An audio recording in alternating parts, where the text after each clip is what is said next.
السلام علیکم ورحمۃ اللہ وبرکاتہ. وعلیکم السلام. مولانا تاج اکبر سے تاسو ته مخاطب دی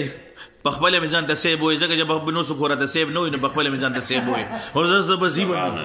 شباب سیب یقینو کې په خپل میزان ته سیب وای نو په خپل میزان ته سیب وای بهشوي په خپل سکوره ته شباب سیب نه وای کنه نو دا جی ما ته ګوري مخامخ ناسته سمره خپل چهره ماشاءالله ماشاءالله دا وحید ګل شباب سیب مشهور معروف ملسی سندرغاړي چې د کیسې په دنیا کې د کیسټو په دنیا کې ډېر لوی نوم او د دې سره ماشاءالله د دې عملګری ما ته ویلو جی او ویلې محمد علي سی وای ان شاء الله 2 میاشتې ټیم ویرا لراکا او سره ملاقات لراغلې ما او ان شاء الله 2 میاشتې پس با سلور میاشتې لوي زما او ورسره چې وي چې زما نو چې وای دا زما ملګری وزي نو دا وحید ګل شباب سی وای دا خو زما ملګری دی دا خو مې رور دی نو وای چې دا محمد علي صاحب نو زه به سره بیا څنګه نه وزم نو محمد علي صاحب دا تاسو وایي چې زه 2 میاشتې پس وزم نو دا هغه چې کوم لیکي هغه اراده ده که نه زو به انشاءالله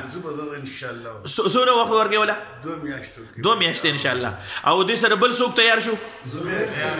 ته مو سره ځي انشاءالله څونه وخت لجي انشاءالله سلور میاشتو ښه تاسو نه ویچه زبیر احمد جی زبیر احمد ته وسونه وخت لاړ شي سلام دې سره یوځه او دا بل ملګری زما ان شاء الله زما خو سره مې سترګې دي او چې لیره ان شاء الله زما ماشاء الله نو دا ملګری وې زو چې او چې محمد علي سیبزی نو زموږ د خوګ ملګری خوګ غرور ماشاء الله وحید ګل شباب سیب وې تاسو به څه کوئ زوب سلور میاشتو ته دې سره یوځه تاسو 2 میاشتو کې ماشاء الله سلور میاشتو لا نو وحید ګل شباب سیب وای چې محمد علي زینو زه خو بخامخا زما دا مولانا ثنا الله سیب د دې ضرور وادو او دا ماشاءالله د امیر سیب تاسو نه دي نثار محمد سیب استاد ته د و میاشتو سفر نه راغلو دا د دې ماشاءالله دا راتلو برکت دي قرباني ده چې الله جل جلاله رحم وکړو دا دومره خپل مجلس دی او د مولانا سیب تاسو خپل نوم نه وده شاد محمد صاحب دا موږ سره ډیره بزرګ اسی الحمدلله ناسته ده خوش قسمت مونږه وای ماشاءالله وای مبارکی را کوي علما د تومتونو سره یار قبول کړه نو داسې د شیخ حسن جان صاحب شاګرد محترم سره زمونږ نن ماشاءالله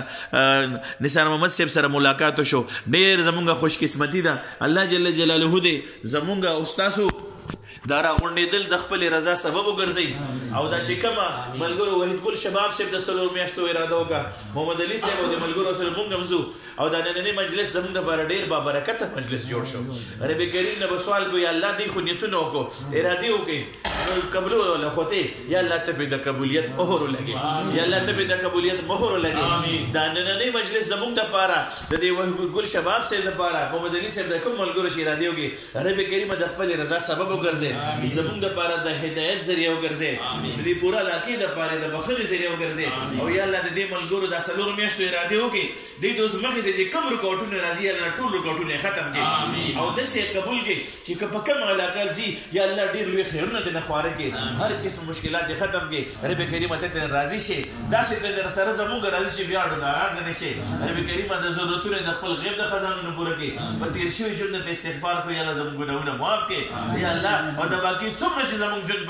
پاتې دی هغه بس ستا د حکم مطابق را باندې تېر کړي ستا د خوب پیغمبر صلی الله علیه وسلم مبارک د طریقې مطابق را باندې تېر کړي داسې وخت کې مو ځان نه راغواړه چې ته رانه راضي شوې او په اخر وخت د ځنکدن نه ربه دا ښکلې کلمه نصیب کړه چې لا اله الا الله محمد رسول الله